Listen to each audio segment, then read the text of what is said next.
It's things when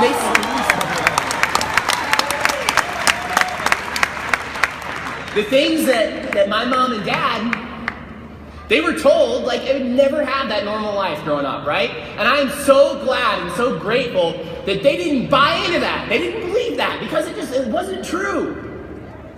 And I know that people that were the doctors and the other people that were trying to talk to them about that, they were only trying to, like, protect my mom and dad. They didn't want them to be disappointed. They didn't want them to think that, like, there would be hope that I would be able to go and do something someday. So really, if you think about it, them telling my mom and dad that I would never be able to have a normal life really came from a place of love. And for many, I'm not saying every single time, but how many of you in here have had someone tell you that you're crazy for doing this? I'm sure we've all had a similar, right? Similar thing. Some goal, some dream, something where someone tells you, like, you're insane. There's no way you're going to go and do it. And it really, a lot of times, like, it can come from a place of love, too. It's not like people are, don't want that thing for you. It's that they don't want you to be hurt. They don't want you to be afraid. They don't want you to fail. But that is the only way that it works. The only way is moving through things, even when we are afraid, even if we have something terrifying. I mean, you see, a picture of a mountain here. I'm not, it's, when I saw Mount Kilimanjaro for the first time, I was scared out of my mind. Even when I went out and first played a sport for my mom and dad, I'm sure they were scared out of their mind too.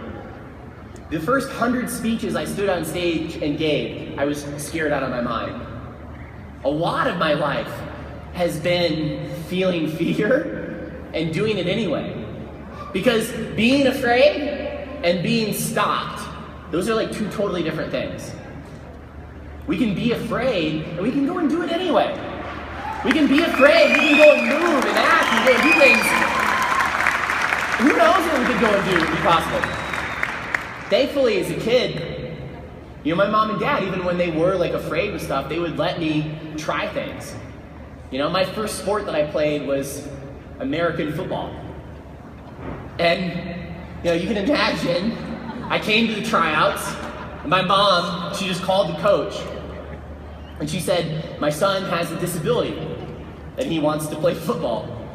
And the coach said, just bring him out. We'll go and see what he can do.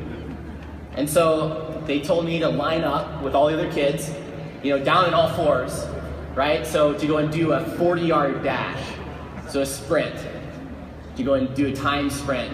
So I jumped out of my chair, I lined up with all the other kids, they're all standing up there. The coach blew the whistle, and I remember taking off and sprinting as fast as I could.